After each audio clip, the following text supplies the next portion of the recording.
And we're live. Hell yeah. Got a little Dr. Pepper action this morning. Good morning. Dover Motor Speedway, Wurth 400. And this slate is bound to get interesting when it comes to building lineups because we have a ton of place differential plays today. Christopher Bell spun in qualifying. Zane Smith did not even attempt qualifying. Seemingly, there's already a comment in here. Zane Smith, a free square today, sitting at the 5,300. Spire Car showed speed too in practice.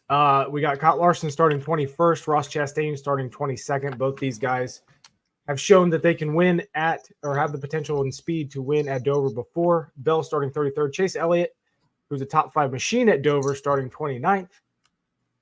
Ty Gibbs starting back in 19th. Got the Roush Fenway Keslowski car starting 18th and 24th. This is Daniel Suarez starting 31st. I know you wrote him up in your article, Nick. This slate is interesting, and there's lots of ways to go with it, especially because we can't ignore the fact that this is a 400-lap race, and you need to have a Dominator on there, at least one, probably two. But who's it going to come from? Like, do we need to pick two of the higher starting qualifying cars, assuming that they are most likely to dominate? Or, as we've seen at Dover before, starting position doesn't mean a ton here. If you have a good car, you're going to get to the front, and you're eventually going to lead if you have the car. Yeah. Kyle Busch on the pole. Got Blaney starting second, who is an interesting play there at 9,600. We know Byron, he led 193 laps in this race last year. He's starting third. Hamlin's starting sixth. A lot of people view him as a dominator today. And then we got, I know you wrote up Tyler Reddick in your article, and I agree with you 100%. I think Reddick is one of those guys that could break this slate because he's not going to be very, very high on there at 8,200 starting fourth, I don't think. So there's a ton of ways that you can go with building lineups for Dover today. And I'm wondering, Nick, where you start. Like, if you're sitting down and you say, I'm going to take down this tournament, what's your number one driver that you're immediately putting in there? I guess it's a little different than who I think the number one driver will be, because then you have to factor in ownership, right? So, like, for me, number one right now is William Byron, but when you consider that probably everybody else has him as number one as well, given how close he starts to the front, given he led the most laps here last year, given he led every category in practice. It makes me want to go a little different, just because practice could be a little bit misleading from the race, given the changes that we talked about in the track temperature, the cloudy versus sunny, which will make the not only the ambient temperature 20 degrees hotter, but it'll probably make the track temperature 30 degrees warmer at least. Now, it's not as bad as if it was a asphalt race, because then the track would absorb the sunlight, whereas the concrete will reflect the sunlight a lot. But at the same time, it's still going to be different. So I think in that case, honestly, I'm just going to go by my projected rankings, and Kyle Larson still has the highest ceiling in my projections. And I'm looking at ceiling, and he's $500 more expensive than Byron. People are like, well, he didn't practice that well, all that kind of stuff. But Kyle Larson's so good here, and he's so good at all the steep tracks. So I'm going to start with Kyle Larson because he's not going to be probably as high owned as he should be. Honestly, I almost wrote him up as a tournament play today, which is amazing to think about at Dover because he's so good here. Yes. But with his price, with him not like he had a rocket ship here last year, I think people are forgetting. Did not show that speed in practice, like you said, but that doesn't mean that he doesn't have speed. Starting 21st, you get that built-in place differential. Yep. Yeah, I'm right there with you. I like being overweight on Kyle Larson today. Because I think he's going to be relatively low owned for what his potential is, especially starting 21st. Yep. And it's relatively difficult to get him into a lineup. It is. And my model has his ownership projected below his perfect percent. So in those cases, I always like to go a little above his perfect percent. So, I'd try to get him in at least 40% of my lineups, I would think. I'm right there with you. So we're starting with Larson. I kind of view Chase Elliott as a free space here. Do you agree? Yes. Yeah. Okay. I wrote Chase Elliott up in cash. And we're talking about a guy who has a top 5 in 9 of his 11 non-DNF races at Dover. That's insane. And I don't know what happened in qualifying. I wasn't paying super close attention to it, but him starting 29th, he wasn't slow in practice by any means. I think he just maybe got loose in practice or something. That car is fine. If there's a free space of place differential, to me, it's Elliott today. And he comes in, at $600 less than Bell, $300 less than Chastain, starting 22nd, 7 spots worse than Chastain. Elliott, to me, is a solid top 10, if not top 5 for this race. Absolutely. 100% agree with you there. Chase Elliott is a guy that, we should expect a lot of, but, I think everybody's going to expect a lot of Chase Elliott. So getting away from him at certain spots is also going to be good. So it'll be one of those spots where we're going to love to gravitate towards him a lot, but we probably don't want to overdo it too much on Chase Elliott. Yeah, definitely like a single entry. I'm all on board with not going Chase Elliott. Yeah, because he's going to be super high ownership there on single entries or the qualifiers. Yep. All right, so we got Larson and Elliott so far in this line. Where are you going next? We have talked about wanting to get somebody who leads the early laps, but it's really tempting to just not pick somebody near the front, right? Just because I'm sitting there looking at Ross Chastain at 10,200. I love him here. And he starts 1 spot behind Kyle Larson, and he has probably almost the same upside, not quite as Kyle Larson. So it's tempting to go Ross, but I guess, if we want somebody to lead the early laps, we could build a Hendrick stack, right? Like we could go Byron, or we could either go Kyle Busch or Ryan Blaney. I think that's maybe your call with this specific lineup. Yeah, I like Blaney quite a bit. I think Byron is there, but when if you show them Byron here, you got 11.5, 11, and 9.9. That's really gonna limit you on where you need to be, and I don't think two quote unquote punt plays today is a bad strategy. Sitting in that 61 or less, I think that's where it's going to be. Like that's what's going to take these down.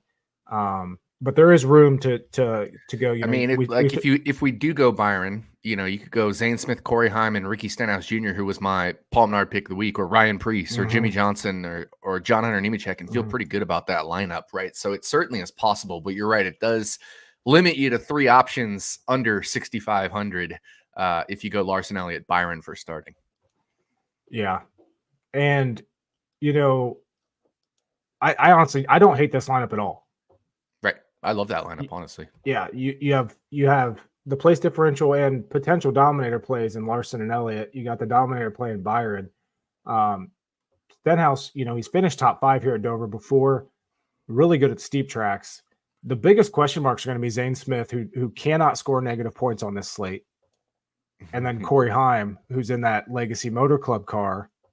But not many people are going to pick him just because nobody really knows who he is. He's making his first Cup Series what I wrote start. in my article. Yeah. Yep. Exactly. Yeah. And so that's just going to take down his ownership a little bit, but he's starting 32nd in a pretty competitive car. Like we know these Toyotas are going to be fast today. That was actually one of my bets today was over 3.5 Toyotas in the top 10, plus 135. Like I think Toyota is going to be great today. But nobody really knows what to do with Heim, like you said, because there's no history there. But he's in a good car and he definitely has talent. And Dover is one of those tracks where young drivers can break through. Like this is one of the tracks where I don't think experience is super not necessary, but like we know that these cars are hard to drive for the first time, but Dover, it just over the years it has seemed like we even saw Ty Gibbs running top 5 last year. Yeah. And then just randomly faded there at the end. Yeah. No, this is definitely a track where, rookies can compete, where it's a little bit of a driver's track, but also a lot of a car. So it's a good spot because Corey Heim's a good driver and has a good car. Mm-hmm. I love using Corey Heim today. And by the same vein, I like using a lot of Zane. He's starting dead last. Obviously, he wrecked in practice, but as long as these guys keep it off the wall, they're going to move up spots because there will be attrition at Dover. Yeah. And those Spire cars were decently fast in practice. Hocevar was fast. Mm-hmm. LaJoy wasn't quite there, but LaJoy has good history here at Dover. And then Zane Smith was quick. Yeah. So I know, Truex made the comment yesterday. He said the practice speeds and actual race speeds are going to be vastly different, which, we have to account for that as well. And yes. And I think that comes into play there with Byron because he was so fast. Are more people going to gravitate toward him? Plus the last year him dominating a good portion of the Dover race. Are more people going to gravitate toward him? And does that open the door to then, switch out to someone else and kind of pivot off of Byron? Because we got Hamlin right there, starting sixth, has a little bit of more place differential than Byron. Like there's a lot of ways you can go with this lineup. And then, we mentioned Blaney, Kyle Busch, or even Reddick up there if you want to go for that early dominator. Here's the thing about Kyle Busch. Last year, he started on pole, and he led that first stint until the competition caution, and then he got a speeding penalty. So we should definitely work in some Kyle Busch lineups because he absolutely can do that again, and there won't be a competition caution this time. I don't believe. I haven't seen anything from anybody saying there will be. So he could lead even more laps, and if he doesn't speed, maybe he leaves even more laps, right? So it's certainly possible to want to play a bunch of Kyle Busch today as well. And the thing about Kyle Busch this season is, especially right now, he's in a slump. So that's overall, people aren't going to trust him despite starting on the pole. But we've seen with this intermediate package how important track position can be. So I don't think this is one of those weeks where you have to go pole sitter, but there's still the upside there of Kyle Busch leading quite a bit of laps. And let's not forget Vegas, right? I mean, he didn't even start on the pole there, but he went and took the lead early on and led a bunch of laps at Vegas in the intermediate package. So I definitely think it's possible for Kyle Busch to lead a whole bunch of laps today. And I'll tell you what, right here, I love this lineup. Coming off of Byron, going down to Kyle Busch, and then grabbing Ty Gibbs instead of Stenhouse. Yeah. Just a small variation of that. And you know what that does? That gets us off of a full Chevy stack and gets us some more exposure to Toyota. Mm-hmm.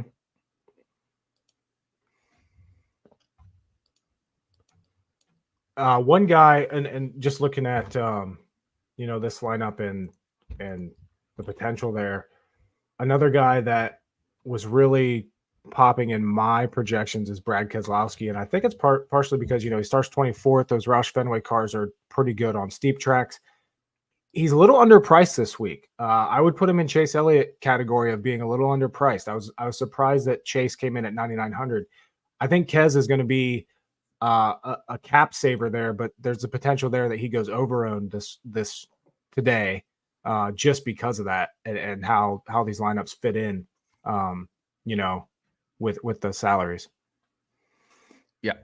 I have Keselowski around 25%, both projected ownership and optimal percentage. So that's pretty funny. I'm not really going to have a strong stance on him either way if I'm like, just play him right where he should be. Yeah. I will say he did the whole thing again where he made a bunch of short runs, I believe, in practice. I don't think he made a long run. I think, neither of them did. Neither of them were on the 10-lap average chart. Yeah. And that's kind of just their MO, I think. But it also typically points to you're not happy with your car if you're coming in a lot, making adjustments. Exactly. Yeah. That's what worries me a little bit. But with the track conditions being so different today, does that then open the door? That's these little variables that we have to consider, but we don't really know because are these warmer track conditions going to help Keselowski have more speed, or we saw at the beginning of Texas, he ended up top 5 in that race. But we saw at the beginning of Texas, he was the worst car on the track. He was garbage. Yep. Does that happen again at Dover? Does he not get the breaks like he got at Texas and then just shit the bed? Yeah, I mean, they definitely caught the right breaks at Texas to finish second. Definitely improved their car throughout the race. And so I think that's a thing that obviously with 400 laps in 400 miles, and the miles are going to be slower than Texas's miles on aggregate. I think that's a spot where that gives them a lot of chance to work on their car if it's not good as well. So it doesn't really bother me so much given all the stuff we talked about practice, plus the fact they get a bunch of time to work on their car throughout the race. Mm-hmm. Playing around going this way with a Blaney Keslowski build along with that Chase Elliott, Kyle Larson. I like Carson Hocevar today. Yep, I really do. He was my alternate Ricky Stenhouse Jr. pick. It was like either Hocevar or Stenhouse, and I was like, screw it, for Paul Menard pick of the week, I'm going full send with Stenhouse, but I do like Hocevar a lot. Mm-hmm. So this is another lineup that I'm just looking. I love it. Like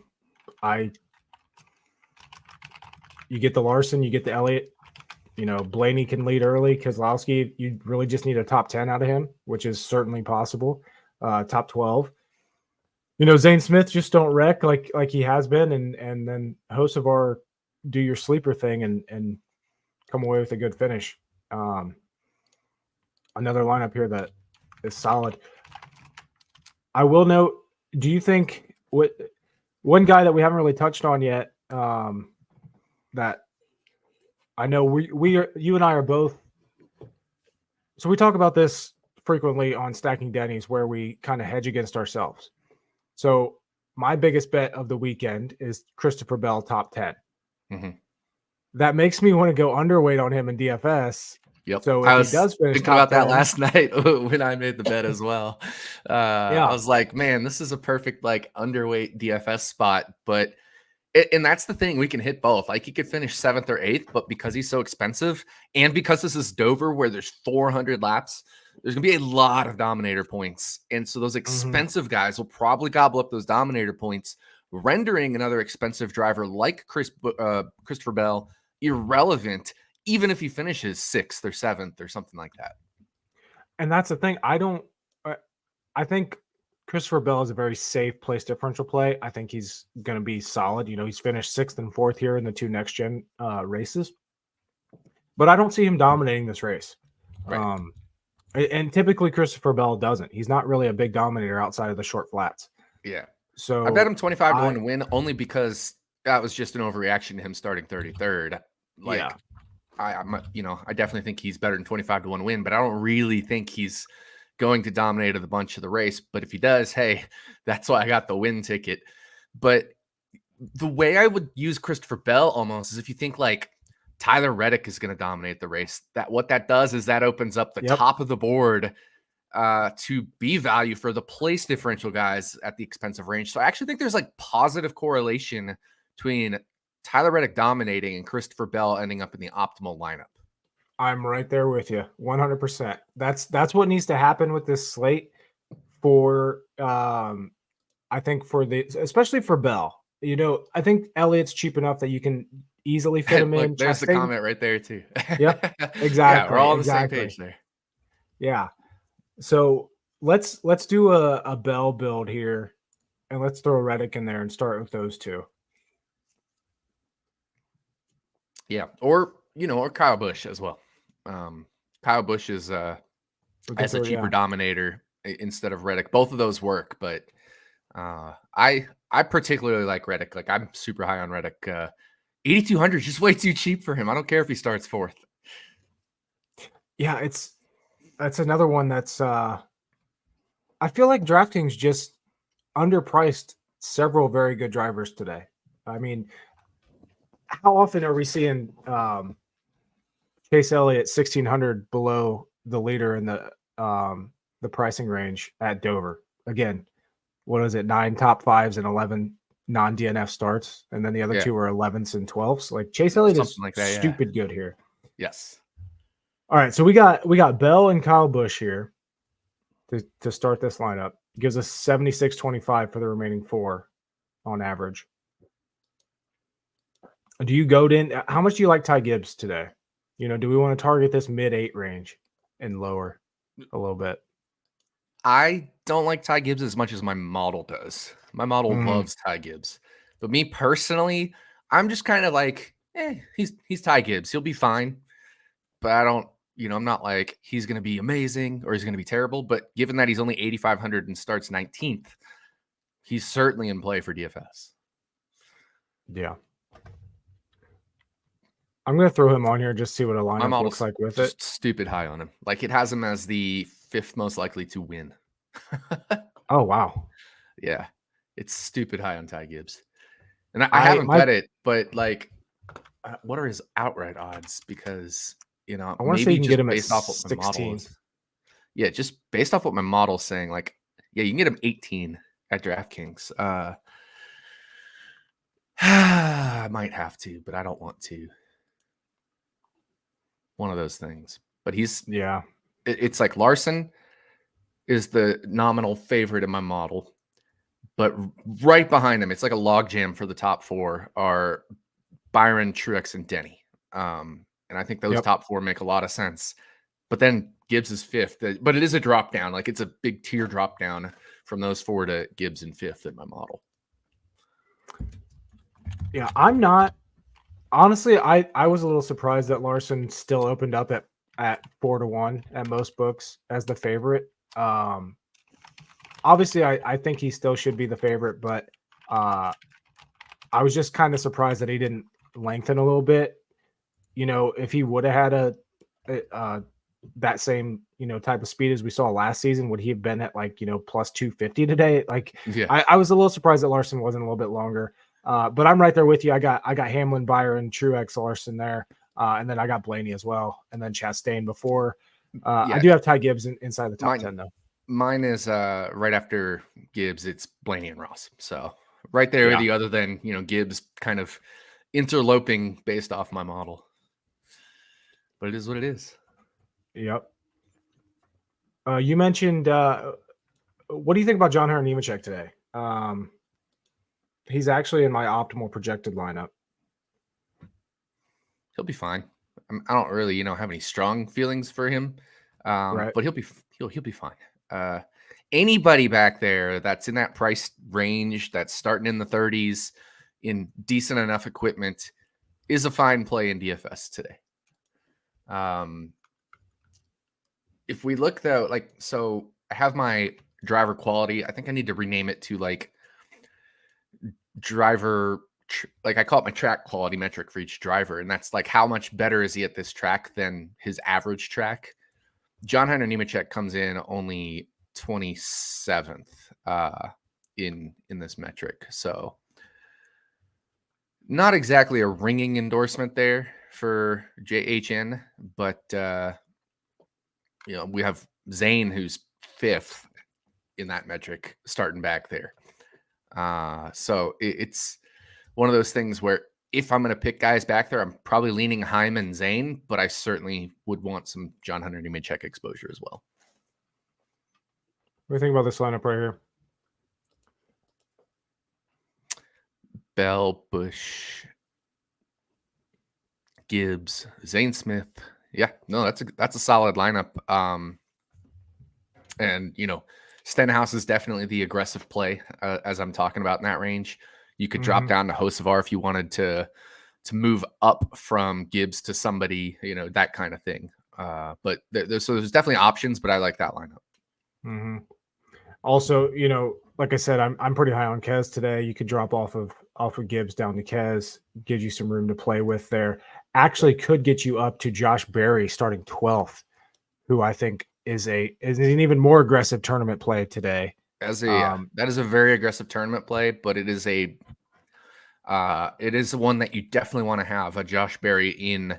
If you're not in like a normal tournament, not in but if you're in like a qualifier or top heavy big GPP, I almost said Grand Prix, top heavy big GPP, Josh Berry becomes a really nice tournament play, qualifier play.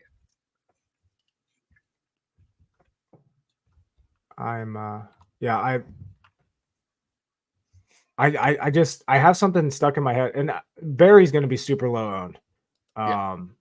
Because he's $7,300, which that price range is typically like completely overthought of in DFS, and he's starting 12th, so people aren't going to like that. But his track record in the Xfinity Series is so good here. Yeah, and then he did finish 10th in Bowman's car last year, which obviously Bowman's car has been stupid good at. But they were also funny Dover. thing is they were probably also using him as a test car at that point. So to finish 10th in that car is really darn good. Yeah. Speaking of Bowman, here's my opinion on Bowman today. Does not have the Dominator upside to it's a guy that I think was overpriced coming into the weekend, and now he's starting 9th, and I just don't see the Dominator upside to roll the dice with him. Do you agree with that? 100% agree. Mm-hmm. That said, my model still gives him a 4.5% chance to win the race. So if he wins the race, he'll be in the optimal. It's just you don't want to play him more than the amount of percentage of time he's going to finish in, let's say, like the top 3 or so, which, my model has him finishing top 3 around 15%. So I think that's probably about the amount you want to play Bowman.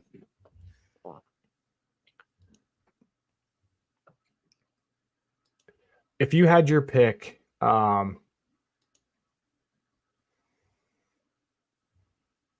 actually, let's go to this question here. What do you think about Bubba today? Because I have no opinion on him, and he's not really showing up in my stuff. Just running when I ran my projections through the optimizer 150 lineups, he showed up 11.3% of the time. I have him 12.5% optimal, so it's about what I got. Yeah. I think he'll be lower owned than that. So take that in consideration, where maybe he does become a good tournament play, just because I think he'll be 10, 11%, and I have him technically at 12.5% optimal.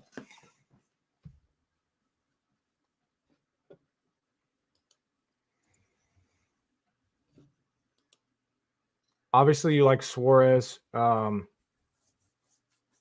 Any concern there with how? Obviously, there's no concern, but in case anybody was questioning, Suarez and Chastain, neither of them looked particularly good in practice. I thought Chastain looked really good in practice. Maybe I'm wrong. He never made a long run, which makes it a little hard to. And his 10-lap average came lap 7 through 16, which is going to automatically, at quick glance, make him not look very fast. Suarez did not make a long run, which, like we mentioned before, Chastain had 3, 4, 5, 6, 7, 8, 9th best 5-lap average.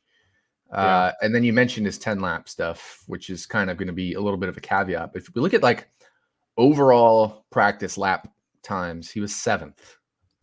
So just like taking all the driver's laps and averaging them.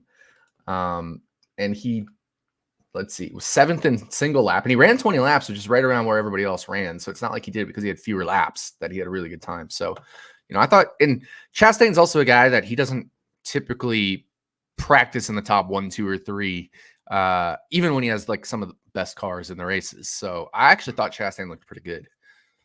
Yeah, you're right. Chastain did look solid. I don't know what I was thinking there. Suarez was rough, but Suarez races a lot. He's also one that doesn't typically pop on practice sheets in general, and he races a lot better than he practices. And it just looked like Trackhouse didn't have a good qualifying setup, And so I'm not worried about Suarez. I know people will be, and that will reduce his ownership a little bit. But Suarez is fucking good here. I hate to say it, but he is. Yeah. So here's a line, going the Trackhouse route. We got Bell, Chastain, Suarez, Zane Smith, Keslowski, Ryan Blaney getting off the Kyle Busch train, going with Ryan Blaney starting 2nd. Blaney was a solid top 3 car here all day last time. Can he get up there and lead is the biggest question with him, because these Penske cars really don't put up Dominator points. He's more likely, I think, or history has shown that Blaney will be perfectly content sitting there running 3rd and not go up there and dominate. But that's also a reason why I like him, because when he actually does have speed, typically Penske cars are not high owned, just because of their decreased Dominator potential. So that's why I like Blaney today. And you could also, with this lineup, come off of Bell and grab Chase, and then come off of Suarez and go Josh Berry. Yep. I might like that one even better. I mean, that's it's quite aggressive. This is a very aggressive lineup. Yeah, in terms of you're hoping to hit Blaney as the Dominator and have Josh Berry end up in the optimal. The rest is totally fine, but it's that. But that's what I like about it, is like Zane is safe, Ross is safe, Chase is safe, Kez is safe, and then you take two super aggressive options, and that's how you can win a tournament. The only thing I don't like is using the gosh darn 50,000 exactly. Yeah, I know. I knew you were going to hate that. But there's so many lineups. I think this week is a little bit worse than usual. There's so many lineups that it like at first glance you're like, wow, that's a great lineup, and it just fits perfectly. Yep. It's just one of those weeks where the pricing is like that. Yeah.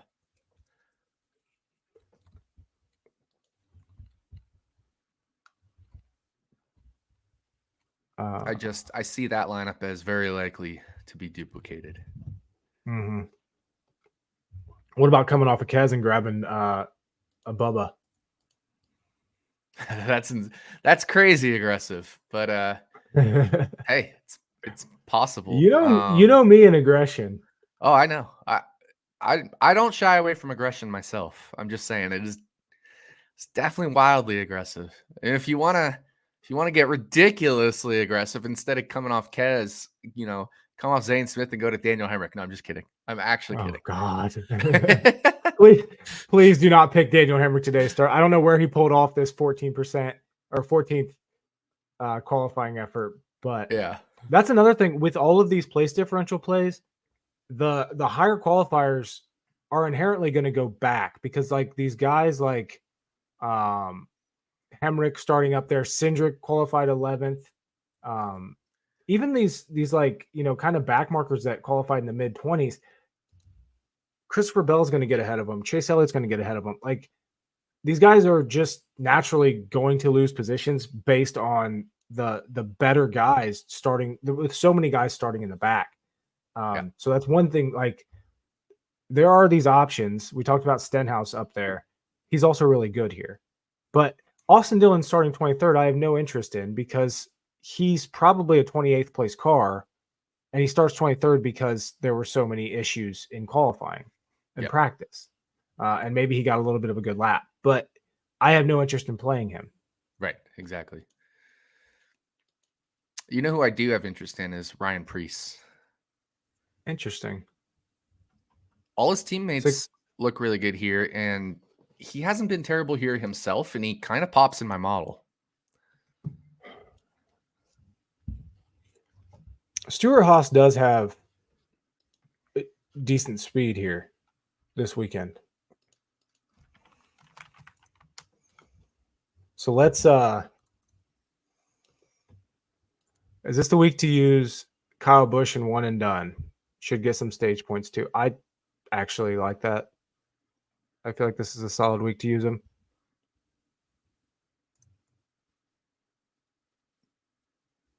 Yep, definitely like that. Speaking of, how are we feeling about our 36 for 36 picks? I was going to say, I think I remember considering Kyle Busch for 36 for 36. You have Ross, and I have Buescher. I think we're both sitting pretty well with that. Yeah, I think we definitely have the upside there. And that's another guy that's, I think, underpriced this weekend is Buescher, and just how he does on these steep tracks starting 18th. Like, he has place differential upside, just like Keslowski, just like Ty Gibbs, and that's the thing. The lineup that you had, the Barry Blaney lineup that you had, you could come off Barry and go down to Suarez, and then you come off Keslowski, you go up to Buescher, right? And that avoids the 50K conundrum, but you get a little bit more safety with Suarez versus Barry, but you get a little bit more aggression with Busher there, and you're not using the 50K cap. So I like the exact same lineup, just pivoting off Barry and Kez and going Suarez Busher. I'm going to actually do that. Here's another comment. Zane's ownership has to be through the roof today. It'll be pretty high, I think. I have it at 20% or so. My projection was ridiculously low on Zane Smith, but I think you're right. Like, he just makes everything so easy. Yeah, I bet. I think it's going to be mid-20s now that I'm building lineups. Yeah, I technically have it at 19.4%, but I think it'll probably be in the 20s, low to mid-20s. There's still the aspect of people, like, he doesn't have a cup history, and people don't trust him that have been paying attention this season. So there's still that's going to bring it down. But starting 37th and priced at 53 and how easy it makes everything. Yeah, I think that's going to shoot up his ownership quite a bit.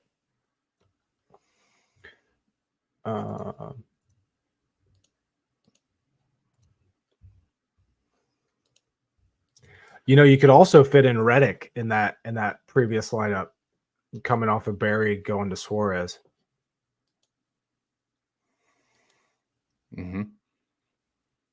But I don't know if I'd want to do that with Blaney as well. With Blaney, unless those would be. I mean, if you're trying to fit in two Dominators, that's certainly one way to do it. But I don't know if I'd rather go, Kyle Busch in that situation too, because like to me, it's kind of a toss up on who gets the lead early, Kyle or Blaney. Yeah, I mean, if you pivot off Blaney and go to Kyle Busch, and then you have Suarez instead of Josh Berry, you have 8,900, so you could go a Logano, a Gibbs, a Reddick, a Busher. I think Joey's a little sneaky. Like, I really like Joey in super big tournaments. Do you like Jimmy Johnson at all today? Yeah, I do. He showed decent speed in practice. And obviously, he's insanely good at Dover. And he did make a comment that we talked about that track quality or whatever, metric that I call it. He's sixth among all drivers because Dover is one of his best tracks. I'm not saying he's the sixth best driver here. I'm saying relative to his baseline average, when you do that for every driver, he has the sixth highest. So like, it's going to be, like Martin Truex Jr. is really good here, but he's also good everywhere. So like his variance is smaller than a guy like Jimmy Johnson who has really good tracks and really bad tracks. And so I'm not saying Jimmy's the sixth best driver here. I'm saying relative to Jimmy Johnson's average, and when you say relative to each driver's average track, Jimmy Johnson stands out as like sixth highest above his own average. How many wins does he have here? Like, it's not as good as Martinsville, but a lot. Yeah. The one comment that he did make was that he's basically just running as a test car to help his teammates. Yeah. But he also looked, decent in practice. I wouldn't say amazing, but decent. Yeah. And let's be real. Even if he is running as a test car for his teammates, he's not running to just ride around. He's going to try to do as well as he can. He's Jimmy Johnson. He's super competitive. He's not just riding around. With this lineup here, so I came off of Zane, went up to Hocevar. Would you rather go Stenhouse over Suarez?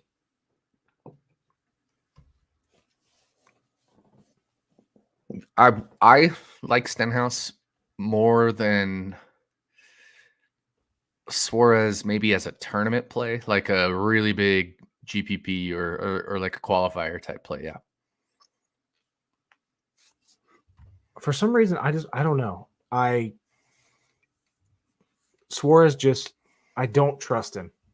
I don't trust Suarez, but I don't trust Stenhouse either. That's true. Anybody telling you they trust Ricky Stenhouse Jr. is lying. I think I'm gonna roll with this one. I like and go host of our Stenhouse.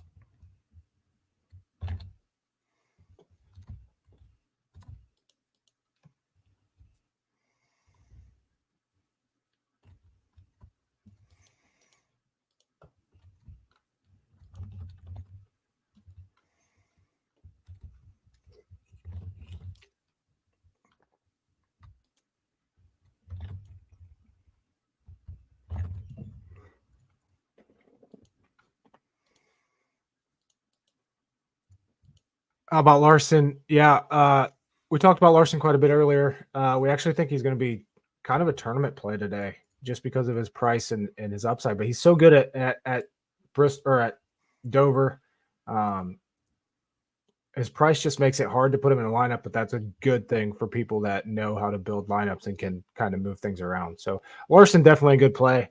You know, he's still the favorite to win this race, despite and he's got the upside of place differential starting 21st. So, yep. What do we think about? We haven't touched Hamlin or Truex yet. You know, obviously Truex won this race last year. Hamlin, to me, my numbers have Hamlin as a favorite today. I was literally just building a Hamlin lineup. Were you? Yeah. And I started with Kyle Busch and Denny Hamlin, right? So I'm saying Kyle Busch is going to lead early and then Denny Hamlin's going to lead late kind of thing. Okay. And then I threw in Ryan Preece because I wanted to. So that's kind of how I started. And I hadn't gotten any further than that. Preece ran 17th here last year. Mm-hmm. He has a 19th and 18th and a 17th, I think, in some of his results here. So he certainly has top 20 car capabilities. He's one of those guys that isn't like I'm not looking at I haven't been looking at him at all, but now I'm going to be after this because I still have to do like the rest of my lineups today. You know, who's super interesting to me is Joey Logano. Like this is almost a lineup where if I'm going to get a little weird, I want to throw Joey Logano in here. Because look, his 5-lap average was solid. It was 1, 2, 3, 4, 5, 6, 7, 8th best. And his 10-lap average was worse, but that came on laps 10 to 19, right? Because he came in and pitted. I think there was a spin in his session or something like that. And the yellow came out and they went back out and ran his 10-lap average. So, you know, he already had 9 laps on us. He basically was running laps, you know, the second 10 laps is counting as his 10 laps. So that's always going to look misleading when you look at 10-lap average on Logano. And he had the 4th best overall practice time. So again, just looking at like overall lap times, Joey Logano was 4th best. And I'm trying to figure out how many laps he ran. Where the hell is he? I don't see Joey Logano on here. Oh, there he is. He ran 19 laps, 1 less than Ross, right? So totally fine. Like Logano's probably got a good car today. And he's going to go way overlooked, I think, in DFS. Plus, I mean, Blaney had a ton of speed. That's not to say like you have to consider that aspect of it. So you want to throw Logano on here? Yep. Okay. Now we got probably a punt and another good play or something in this lineup. So just for shits and giggles, let's throw Zane Smith on here. It leaves us 97. Ooh, that's kind of rough. That is. That's kind of rough. Damn.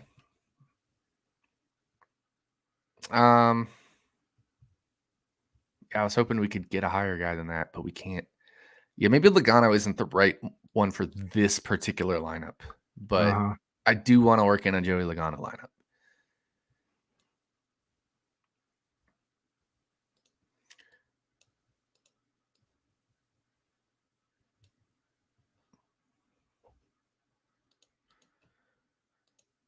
How aggressive would it be to go Reddick? Very aggressive. Given you have Busch and Hamlin. Certainly not impossible, but not definitely aggressive. You could go Busch or Keslowski. That gets you up to be able to get Bell or Chastain or even Elliott. Yeah, I was looking at Keslowski, Heim, Ross. Or Elliott. Getting off the Zane Smith train. Yeah, exactly. With so much Zane. Like you could go Keslowski, Elliott, and then you can take anybody from Jimmy Johnson or lower.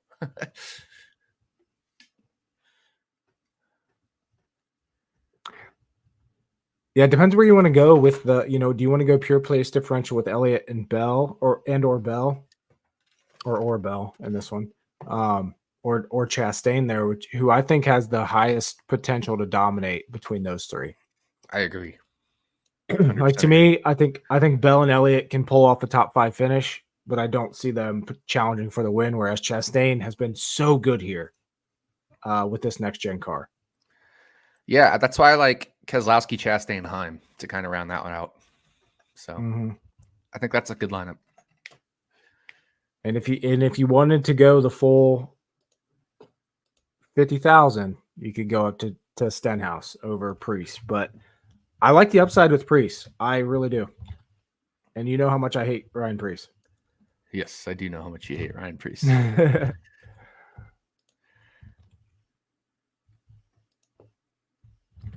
I like this lineup. I do too. Quite a bit.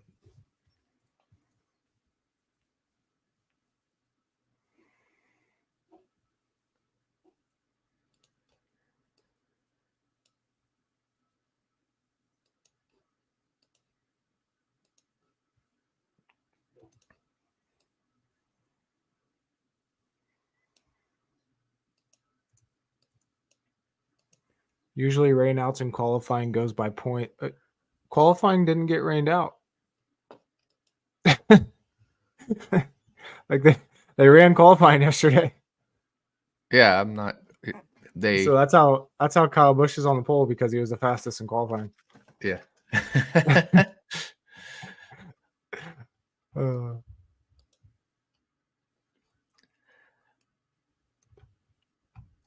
Man, do you like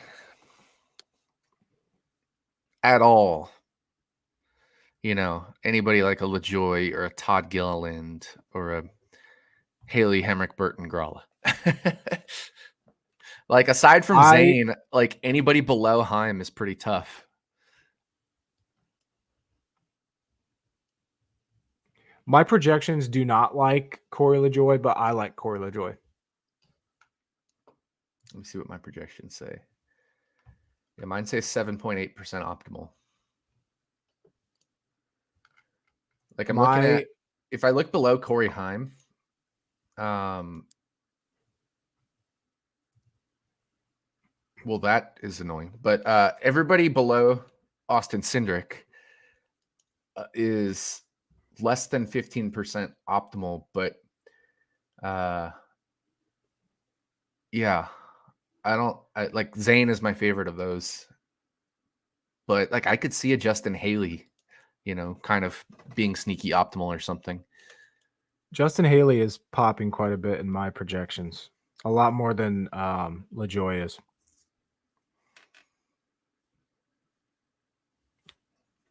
Mm-hmm. Like when I ran 150, he showed up 29% of the time.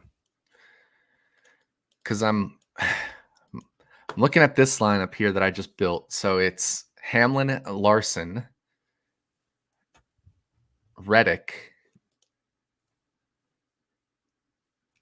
and I wanted to get Joey. Weird. And I wanted to get Joey Logano in there. Oh my! And then you got a double punt. I'm assuming Zane and Haley. I don't hate it. I like that.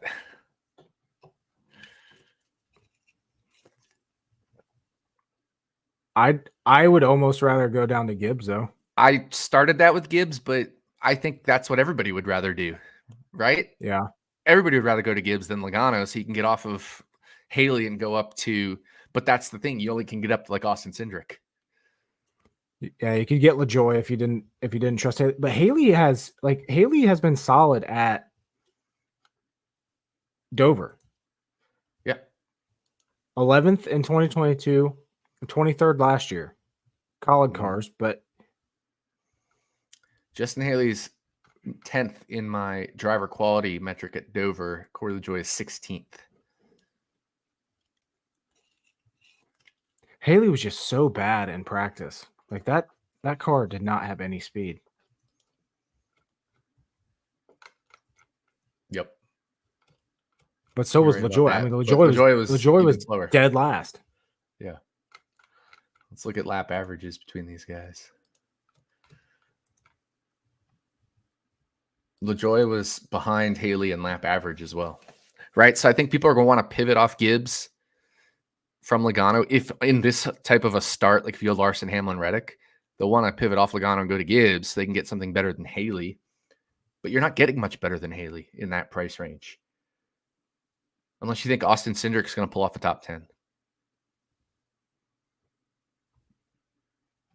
Which he's not. He could. That's the thing. Like, that's the tournament play. If you go to Ty Gibbs, you play Austin Cindric. Oh.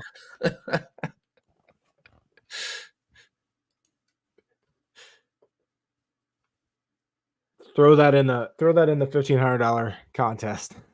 Oh god. Larson, Hamlin, Reddick, Gibbs, Zane Smith, and Austin Joey Logano. Cindric. Oh my god. And Austin Cindric. Oh man. What do you think Corey Haim's ceiling is? If there's attrition and he, is able to stay on the lead lap, top 15, I think is possible. I don't think it's likely, but I think it's possible. Let me see what his ceiling is in my model. So I'll say like 85th percentile. I have his ceiling around over under 16.5 as his like 15th percentile. Mm-hmm. You know what's interesting about this lineup? It does not have any of the place differential plays in it. No, it doesn't. The common ones that you'd expect, your Elliott's, your Keslowski's, your Bell. those kind of guys. Bell. Yeah. It avoids all of them. Here's a decent question on Logano. He has to get second for 6x value. But here's the thing. He could still grab some fastest laps. He doesn't have to just get second. That's one thing about Blaney last year. 400 laps. He's going to grab a few fastest laps, I would expect. I want to say Blaney grabbed quite a few here last year, despite I don't think he led a single lap. Which, like I said, Penske really does not grab fastest laps. They're typically on the lower end. And NASCAR media isn't opening for me. I swear that site goes down. And I don't think we need 50 6x value from Logano. Typically, you want 6x value from your super high dollar guys, but Logano, you can get a 5x and be totally fine. Yeah, so Blaney had 29 fastest laps last year at Dover, 0 laps led.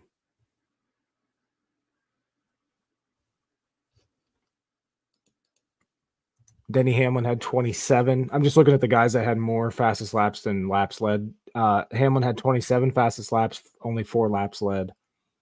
Yeah. Kyle Busch, yeah, I don't know. I wonder if Kyle Busch got off sequence because he had 45 fastest laps last year. And he only led those first 25 laps. It's hard for me to believe that he legitimately got 45 fastest laps back in traffic all day. Yeah. Logano, okay, this is noteworthy. Logano had 10 fastest laps last year at Dover. Mm-hmm. Yeah, that's almost 5 points right there. So 4 point something. That brings up a point though. When we look at these place differential plays, we look at and trying to balance them with these Dominator plays. So let's say Bell gets up to let's say he runs 6th. It's plus 27 points for place differential. Mm-hmm. In order to get 27 points Dominator wise, laps led. Now we're not looking at fastest laps here, but just laps led. That's 108 laps. Yeah. To get the same. That's kind of where I think you can gravitate more toward these place differential plays, despite the need. Obviously, we need one Dominator, but I don't think you absolutely have to target 2 Dominators in lineups today. I lean the other way. I think you probably need 2 dominators in most of your lineups, and you can do a few 1 dominator lineups. Because you're also going to add in the fastest laps, right? If you're leading 108 laps, you're also grabbing 50, 40 fastest laps. So that changes the number of laps led you need down to,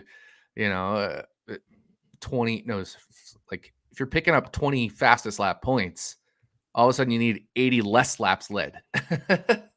Right. Now, here's the thing though. Because to me, this is how I'm thinking. The dominators or like strictly dominator points are going to come from a Kyle Busch, a Blaney, a Hamlin, a Byron, or a Reddick. Everything else to me is a place differential play. Somewhat like place differential, yeah. Truex to me is a place differential play today. Larson is a place differential play today. Obviously not as big as the Bells. That's the thing. But see, I still count guys like Truex as a dominator in the lineup if he dominates. See, I think that's where we're just kind of like our terminology is a little different. Because to me, like I can be happy with a lineup that has Byron. But I don't think Truex, like if he finishes third and doesn't dominate, that's not a place differential play. I was hoping he would dominate, but he didn't dominate. Accurate.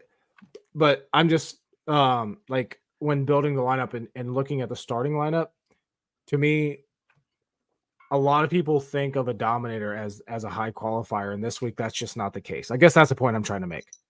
Is because of where these starting positions. Who do I need dominator points from to play them? And I would include Truex in that group. Truex, you absolutely need to. Exactly. Yeah. Whereas like Larson is pretty borderline, and Ross, because of the salary discount relative to Larson, you don't. But that's why I'm counting Truex as a dominator play. If I'm putting Truex in a lineup, it's because I'm hoping he dominates. Mm-hmm. Whereas Bell and Elliott, you really don't need them to dominate. And Logano, you don't need him to because he's 8,800. Logano can up to the optimal lineup without dominating.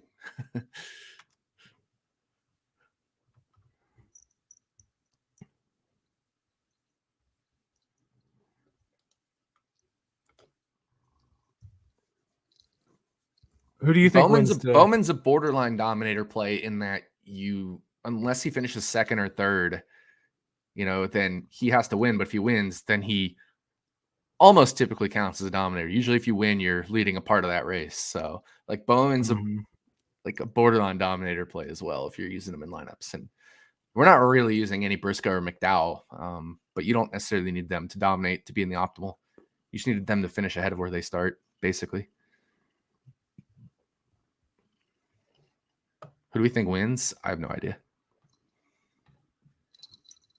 This is a tough race. Yeah, and really I think we're going to see a lot of comers and goers. I agree.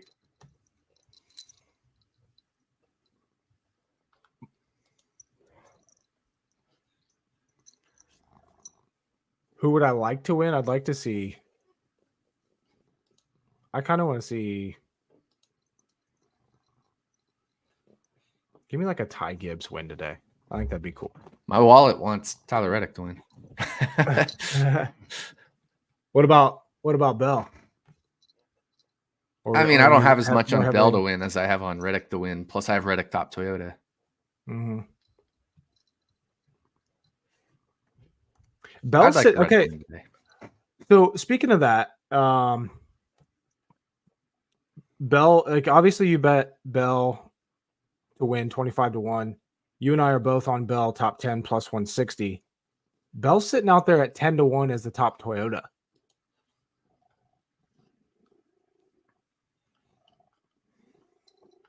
Do you like that, or do you not because you have Reddick top Toyota bet already? I don't hate it.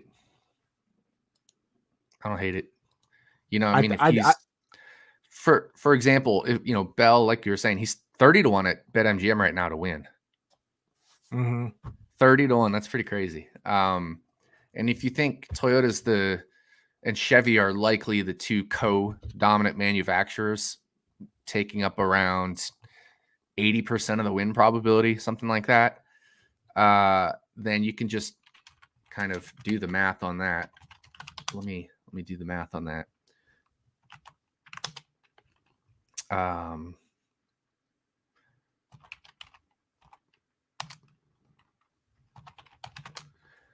Then I'm getting around like 11 and a half or so to 1 to be the top Toyota. So I think I'd rather just take him 30 to 1 to win.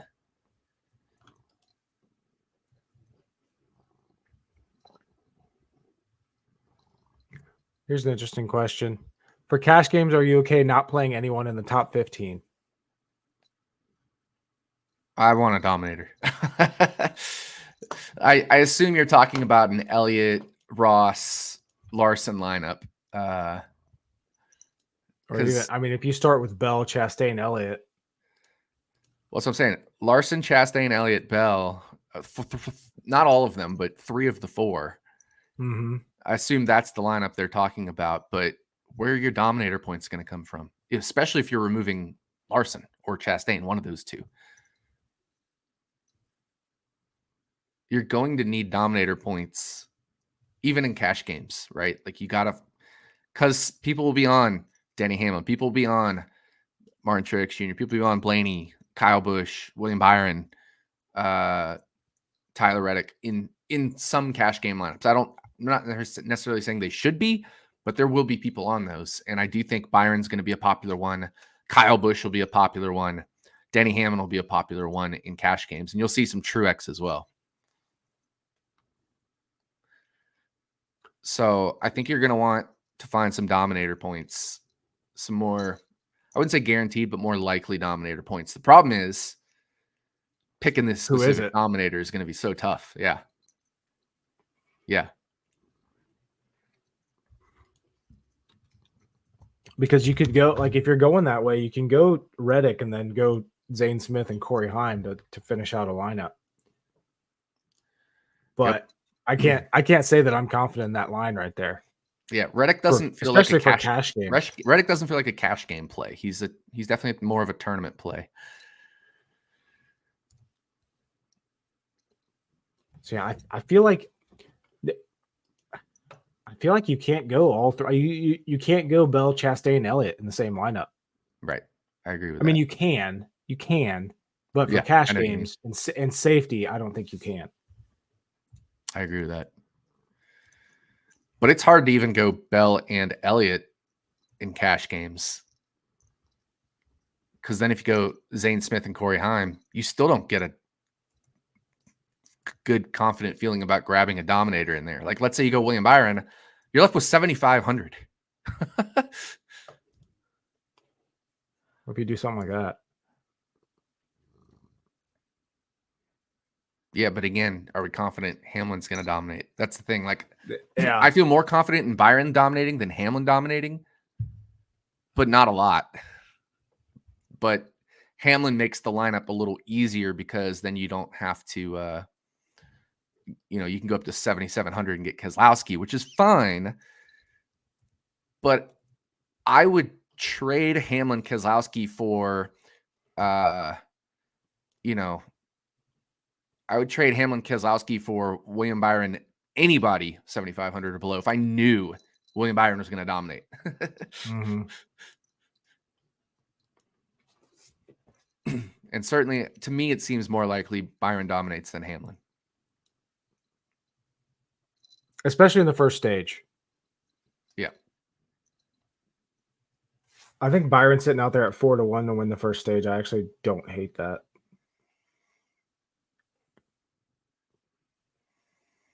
I don't mind this lineup, though.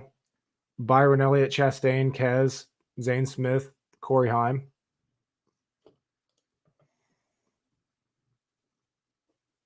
Chastain. Yeah, I don't mind that lineup. I feel like it's going to be duped a lot. Oh, you went off Bell onto Chastain. That makes sense. That's why I was trying to figure out why I couldn't fit that in. Yeah, it'll be duped a lot for sure. But that's, certainly a cash game construction.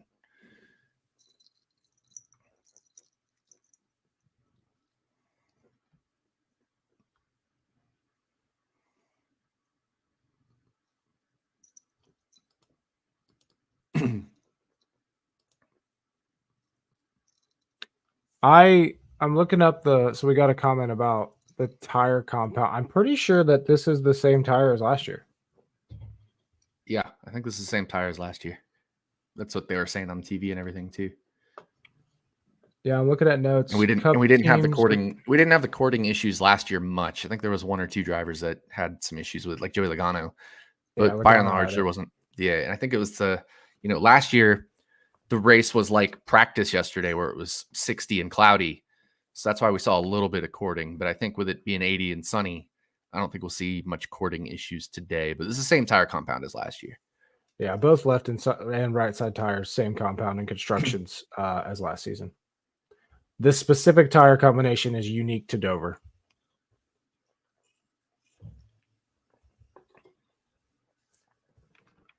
And you have to have a different tire compound for Dover than everywhere else. It's a concrete 1 mile fast bank track. Like, it is going to present completely different loads on the tires than anywhere else.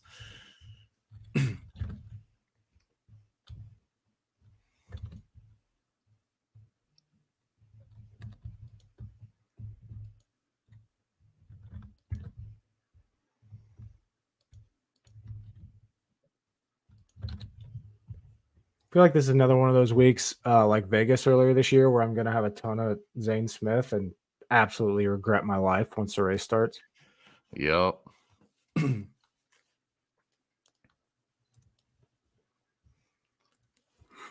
I'll be right back. I'm just going to let the cat out. He's getting a little antsy. Larson, Elliott, Byron, Priestheim, Smith. I have a feeling Nick's going to like this one. Wait for him to get back here. There's that comment.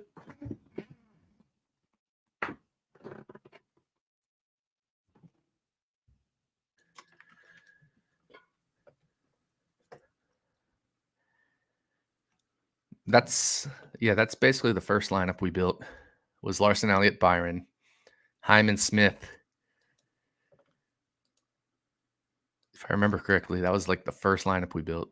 And then instead of Priest, it was somebody else. Yeah, I think we went Stenhouse. Stenhouse, yeah. And I was saying we could have gone Priest. So, I mean, I totally like that lineup, obviously. We just went Stenhouse instead of Priest.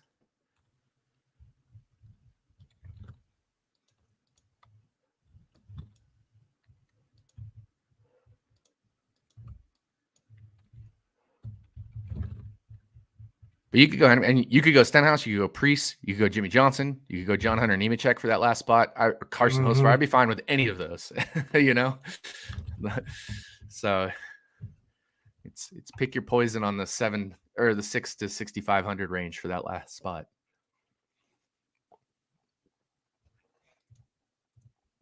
Here's a question: are lineups with 0 of Larson, Truex, Bell, Ross, Chase just dead from the start? I feel like not having any of those guys is you need a ton of stuff to go right.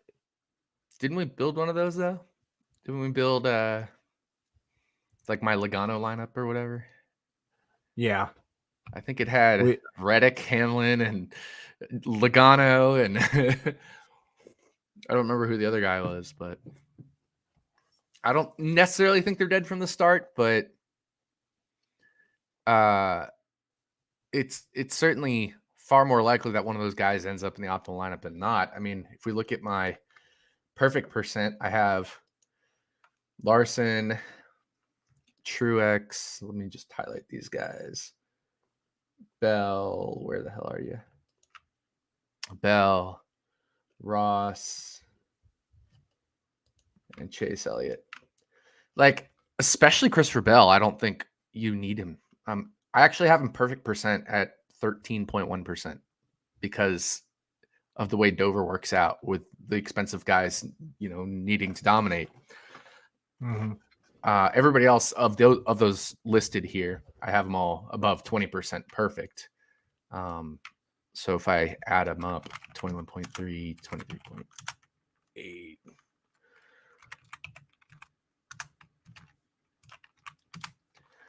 I have 109.6 with those other 4 guys.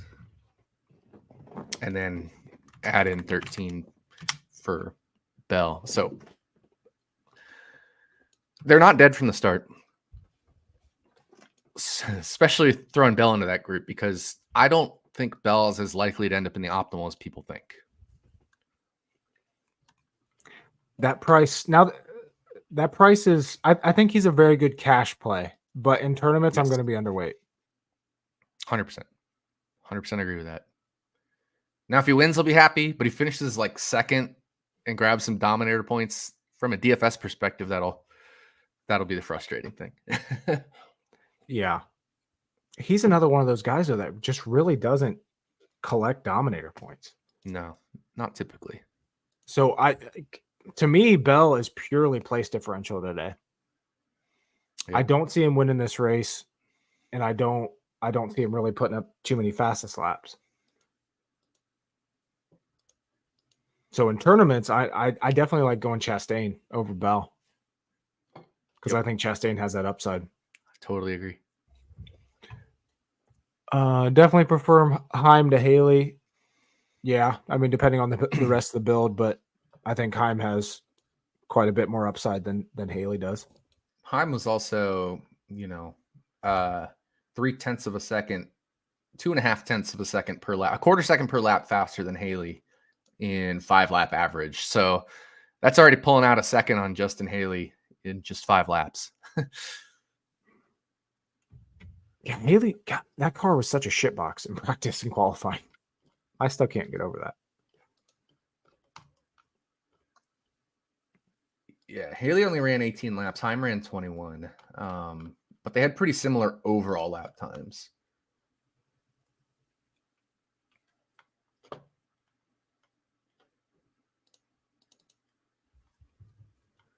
Did they? Maybe I'm crazy. I can't find Haley on here at all. Yeah, Haley was 17th in overall lap time. But he only ran 18 laps, whereas Heim ran 21. Mm-hmm. But that's close enough to the range where, Ross ran 21. So maybe Haley isn't as bad as we think. Maybe. Which is why I like some of those Zane Haley lineups.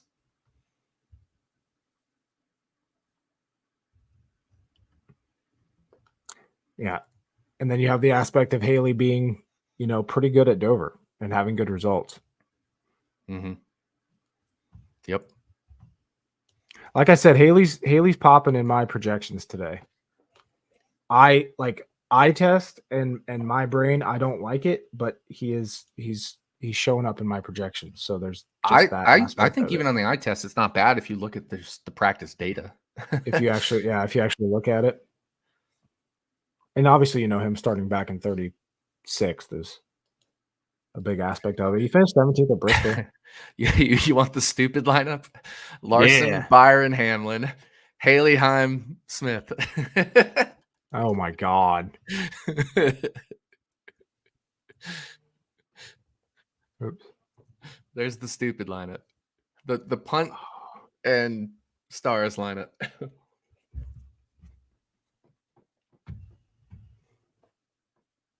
Don't do it, but it's funny. Yeah, don't do that.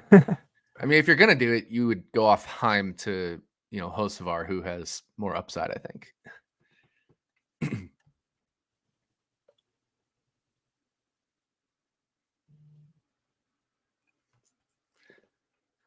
You can't really use Larson, Byron, and Hamlin together, because if Byron and Hamlin are dominating, Larson's not. Larson and that makes Larson a pure place differential play, which sucks. So you do not make this lineup. I'm just saying, that was funny. I was just looking what if you did Heim, Haley, and Smith? What could you get? And that's what you could get. Now I'm curious to see what you could all get here. Yeah, if you go off Chase Elliott and go even lower to a Logano or something silly, or a Gibbs. Or both. Oh, yeah, then you get both.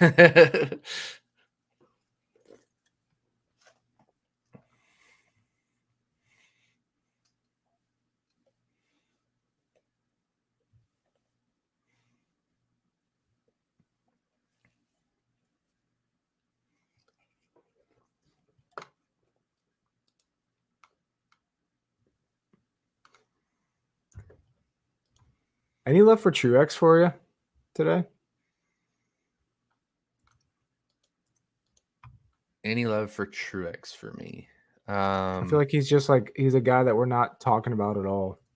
Yeah, I do like Truex. I mean, he had the 4th best 10-lap average.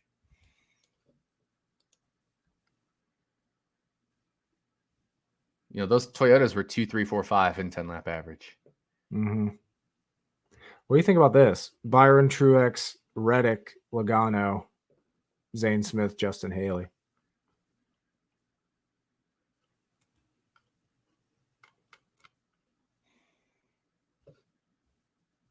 That's pretty fun.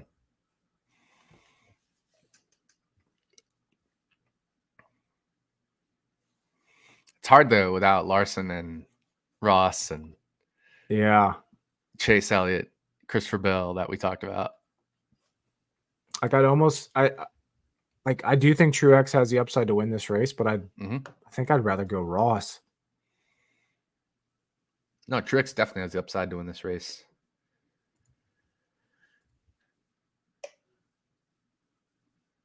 Elliott, Byron, Chastain, Reddick, Zane Smith, Justin Haley, which I'm pretty sure we. Yeah, we've done that one, I think.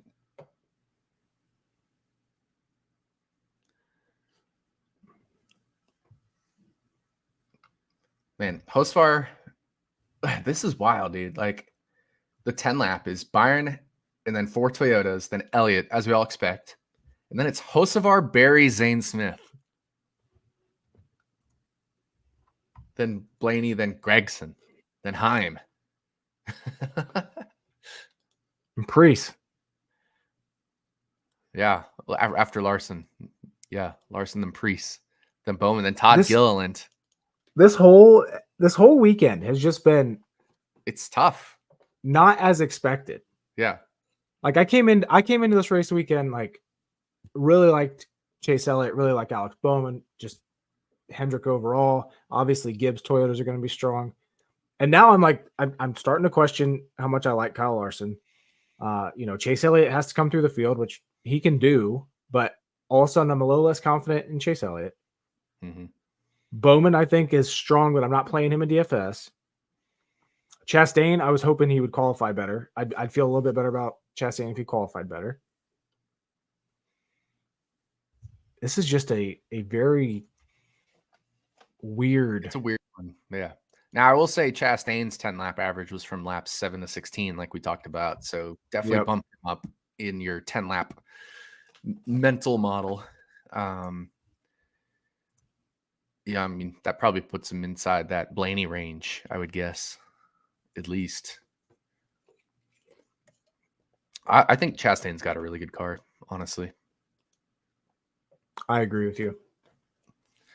I was hoping that books would overreact to his starting position as much as they did to Bell's. Same, man.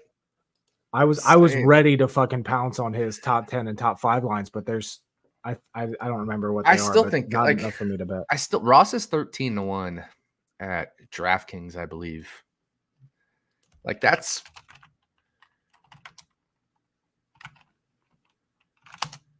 7.1% implied. And if I bump Gibbs down in my model, just like mentally, that gets Ross over the hump for me at 13-1. Mm-hmm. Right, because I think Gibbs is too high in my model.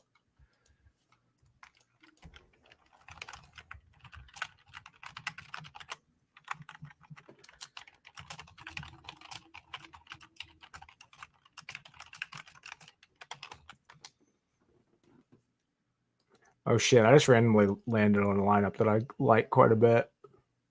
Let's go. I was literally just clicking buttons. Chastain, Blaney, Gibbs, Reddick, Kez, Heim. I like that. It needs Blaney to dominate and Reddick to have a top, finish as good as his starting position, basically. Mm-hmm. But that's certainly doable.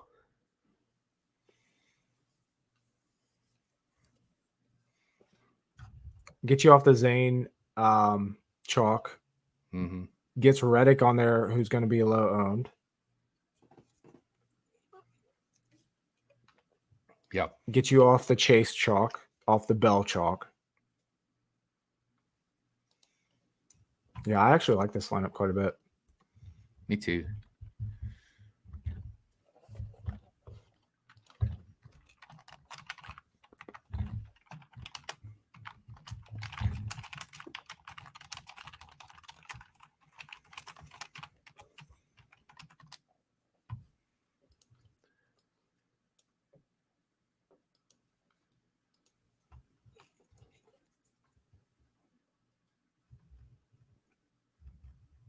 What the hell did I do here?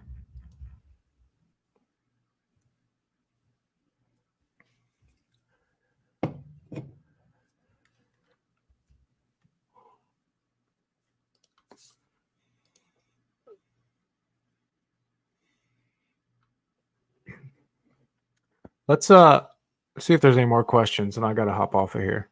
Yeah, I was gonna say the IndyCar race starts in 25 minutes. So Yeah. If there's any last second questions, throw them in quick. Otherwise, we're gonna hop off and enjoy the Sunday. I already cracked the Tecate. It's race day Sunday, so I approve of early beer on race day Sundays. Who you got winning the IndyCar race? God, I hope it's Christian Lundgaard. I have sizable bets on each of the top 3 starting guys. So as long as it's one of McLaughlin, Power, or Lundgaard, I'm happy. For those of you who don't know, Stations Casinos in Nevada left open odds during IndyCar qualifying. So I took advantage of Scott McLaughlin winning the pole and Christian Lundgaard starting 3rd by betting those. And then Bet365, they got McLaughlin correct, but they opened Lundgaard incorrect at like his pre-qualifying number. So people started hammering him over at Bet365 as well. So that was kind of cool. But yeah, I'm hoping it's one of the front 3. I don't necessarily have a specific winner. I think the Penske cars have been the strongest overall. Hopefully they don't cheat and use illegal push to pass in this one. And Lundgaard, I think, is right up there. Alex Palou looked really strong in practice. He was fastest in the morning warm-up. And so I like betting Alex Palou for a podium finish. If you have Bet365 available to you, he's plus 260 there. I love that. He's finished on the podium in 13 of his 16 career natural road terrain starts with Ganassi, and he's plus 260. So he starts 10th, which is the only detriment, but that hasn't stopped him from podiuming before. So that's my analysis. And Kyle Kirkwood really likes his car. He starts 9th, and I think he could move into the top 5. I don't think he has a car to win. We're not betting Kirkwood to win. I'm not betting Kirkwood to win. I hope he makes all my bets lose and he wins. Right. Because, I'm a fan, and my fandom comes before my bettingdom. But yeah, that's what I got for IndyCar. Chances of a second straight Truex sweep. I think Pretty good. Truex is a solid top 5 car today. When you say Truex sweep, I assume that means Truex win, right? Because I have 11.3% in my model. Well, Ryan Truex won yesterday and also won last year, and then Truex won last year. So that's what I'm saying. So you mean Truex win, and yeah, I'm saying 11.3% that the sweep completes. That'd be pretty cool to see. It would be. When building for Dominators, making a rule to include at least 2 of who? There's quite a few.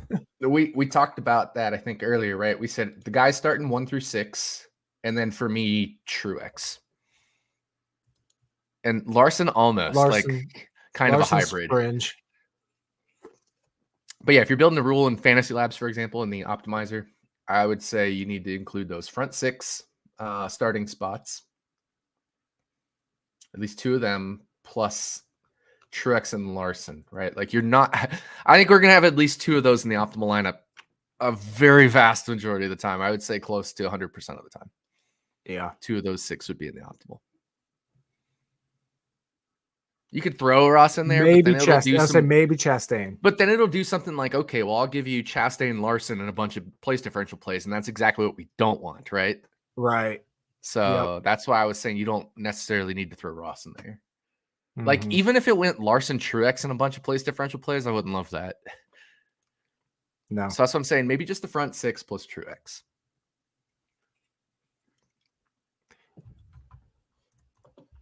Josh, yeah, I think Barry has upside for top 10.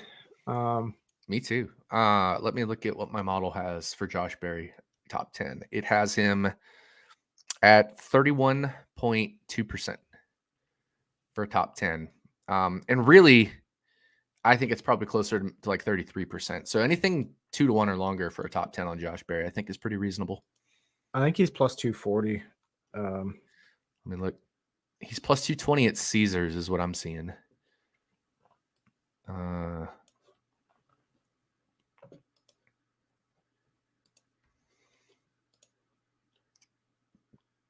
Yeah, 240 at Bet365.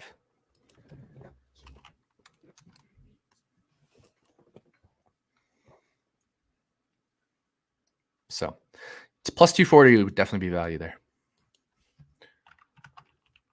Yep. Barry also on Fanatics. That's what I was looking at. Who they just moved their outright lines. They got Chastain up to 11. Ooh, yeah. Chastain's 13 at DraftKings, and that's where I'm. Oh, is he? Definitely considering taking Ross. Here's a fun one. I know we're DFSing and stuff, but earlier in the week, I don't know if I love it as much as now, but I don't hate it. I did a Reddick top Toyota and Chase Elliott top Chevy parlay at DraftKings. I got it 62 to 1. Now, if you do it, it's 32.75. Because Reddick's shortened so much. But yeah, I threw a little funsy parlay on Reddick, Chase Elliott, 62 to 1 combined. But like Chase looked pretty good in practice, as we mentioned in 10-lap average. He was the second best Chevy after William Byron.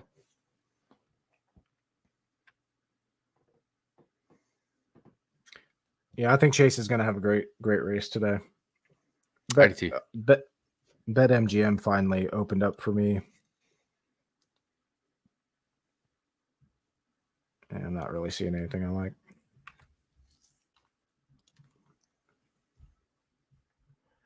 Jordan, who's your pick to be top Ford? My pick, or who would I bet? Who would you bet? Different. Yeah, your pick is going to be Blaney, right? But who would you Blaney's bet? If I was actually on the fence about betting this earlier today.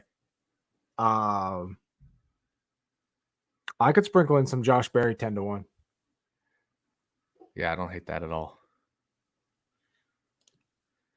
I'm looking at just trying to do like a funsy parlay and like finding the best value. And I think I like Gibbs 7 to 1 for Toyota. Berry 8.5. I'm just looking at DraftKings. If you have other sites that have better numbers that let you parlay. So Gibbs 7 to 1 for Toyota. Berry 8.5 for Ford. Chevy's tough, man. It's either going to be Elliott or Ross in terms of value. Let me see what the model says. Chevy is. It has both of them at like almost identical at 13.5% to be top Chevy, which would mean Chase Elliott at 6.5 instead of Ross at 6.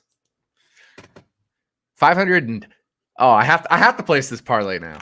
569 to 1. Barry, Ty Gibbs, Chase Elliott, top manufacturer.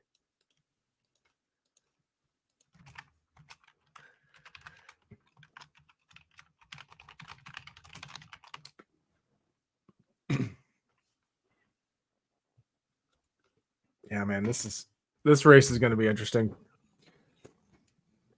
It's going to be tough, but should be good. And then next week we're on to what? Kansas? That should be I'm excited for Kansas. Me But too. we got 15 minutes till the IndyCar race, so Yeah. we'll hop off of here. Let y'all enjoy the races. I Yep. think we built some good Good lineups. luck to everybody It's today. it's a weird weekend for DFS, I think. I definitely don't mind if this is a volume down weekend for people. I agree with that.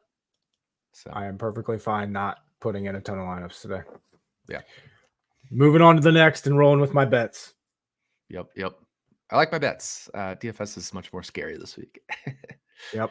Agreed. All right. Good luck to everybody. Enjoy the race. See you guys.